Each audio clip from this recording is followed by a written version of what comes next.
Welcome to the Nevis Newscast for Thursday, June 20th, 2024. I'm Donis Wilkinson Keynes. I want to announce that the Cabinet has determined that there should be a salary increase for parliamentarians here in Nevis. Premier and Minister of Finance, the Honourable Mark Brantley, made that announcement at his press conference on Wednesday, June 19th. He disclosed that on May 8th, 2024, the Cabinet of the Nevis Island Administration took the decision to increase the salaries of members of the Nevis Island Assembly by 15%. That is the same increase that had been given to our public servants in Nevis, and that will be effective June 1st, 2024. This will maintain the position of parliamentarians vis-à-vis the public service in Nevis, but unlike public servants in Nevis, this increase will not be retroactive. The 15% increase in emoluments to the NIA parliamentarians will apply to the President of the Nevis Island Assembly and all members of the government and opposition benches, effective June 1st, 2024. This follows the adoption of a resolution in the National Assembly on February 22nd, 2024 to increase the salaries of federal parliamentarians. But one of the concerns that had been expressed is that with the recent increases to public servants, there were in fact some permanent secretaries that were being paid at a higher rate than their minister. And we wanted to adjust that. And we wanted to, of course, maintain the parity, because it seemed to us a little anomalous that a prominent secretary who is instructed by his or her minister would actually be paid at a higher rate than his or her minister. And so at the end, we decided that adopting the position where we would maintain the parity between public servants and those in Parliament, that was the best approach. And so that is the decision. We will then have to take such steps as necessary to ensure that that decision is carried into effect. But the other option, as I said, would be to have adopted a position similar to that adopted in the federal parliament, and the Cabinet decided in its wisdom that it preferred to use the yardstick of our public service in Nevis and what our public servants had received. And they had received 15% paid in tranches of 5%, retroactive the first 5% to January of 2022. And as I've indicated, there will be no retroactivity here. This is going forward. President of the Nevis Island Assembly, the Honourable Michelle Clark, is urging the members of Parliament to take advantage of the opportunities for continued development. She made the call during the June 18th sitting of the Assembly. I would like to encourage members of the House to take advantage of the avenues that are available to you for continued development in relation to parliamentary practice and procedure that is available through the CPA Parliamentary Academy. And recently we would have shared some resources with you in relation to AI, disinformation and Parliament. And I encourage all of you to take advantage of the courses that are available, the information that is being circulated, so that we can continue to advance ourselves in this regard. She also used the opportunity to express appreciation to the members of the Nevis Island Assembly and public stakeholders for their participation in the recent Commonwealth Parliamentary Association CPA benchmark assessments in St. Kitts and Nevis. That exercise is really geared towards improving our parliamentary practices and procedures, and that national activity was being conducted. And because of the close relationship between our houses, the Nevis Island Assembly and the National Parliament, we would have had engagements from some of you with the CPA assessors so that we can get the relevant feedback and report to continue to improve and enhance our parliaments to ensure that they function according to the standards set for democratic parliaments. So thank you for your willingness and your participation in that exercise. President of the Nevis Island Assembly, the Honourable Michelle Clark. Still to come. We do not want to have a situation where the dispatcher have to tell the ambulance that you must go down the road by the big mango tree and go around the corner and you'll see a blue house. No, Madam President. We want to get past that. We'll give you the details after this break. Celebrating culture, embracing history. It's Culture Hour 50. It's our heritage.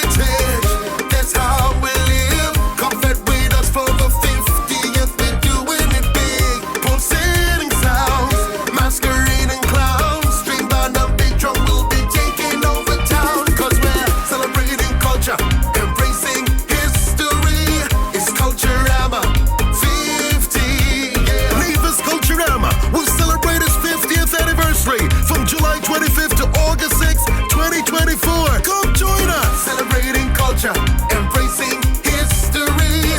It's Culturama 50. Celebrating culture, embracing history. It's Culturama 50. Yeah. Welcome back.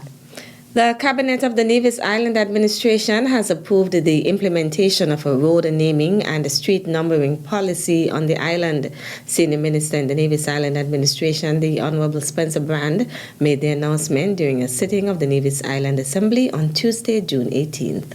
The intent of the policy, Madam President, is to establish a road naming and road numbering system for Nevis, which will improve the efficiency of locating a property by use of street number. And I want to pause there because the senator with responsibility for health would have indicated, Madam President, that there have been some training as it regards to the implementation of our dispatch system here on the island of Nevis. And we do not want to have a situation where the dispatcher have to tell the ambulance that you must go down the road by the big mango tree and go around the corner and you'll see a blue house. No, Madam President. We want to get past that. And I believe that this road naming policy would be instrumental in assisting our first responders, Madam President. Madam President, the intent as well is to clarify the policies regarding addressing new projects, readdressing areas, naming new roads, numbering roads, naming or renaming existing roads, and introducing address signage, Madam President. Minister Brand outlined other reasons for the initiative. To establish and clarify the responsibilities for addressing road naming, road numbering, and signage. To ensure a safer community for facilitating accurate property identification by emergency services. To establish addressing and road naming policies so that there can be more uniformity throughout the island. To ensure names are added to all new proposed subdivisions and previously unnamed roads under construction, Madam President. And Madam President, the idea is to help out everybody when it comes to the accurate identification of the various roads and in our various communities, Madam President. And the objective, Madam President, the naming of new or previously unnamed public roads, changing the name of an existing public road if necessary, and let me put that caveat there, and the naming of private road, Madam President. Minister Brand also thanked the NIA's Legal Department, the Department of Physical Planning, and the Nevis Disaster Management Department for their contributions to the formulation of the policy. The Ministry of Tourism is hosting a one-week taxi training seminar at the Red Cross building in Charlestown. At the opening ceremony, Permanent Secretary in the Ministry of Tourism, John Hanley, noted that he is pleased with the diversity of the participants. I noticed that there are some shifting demographics. In the past, our taxi operators were overwhelmingly male and mostly older persons. As I look around the room, I see quite a few very pretty faces.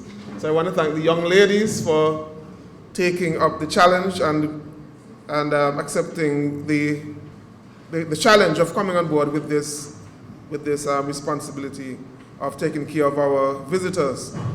I noticed also that there are a lot of very young persons in the room who have also demonstrated interest.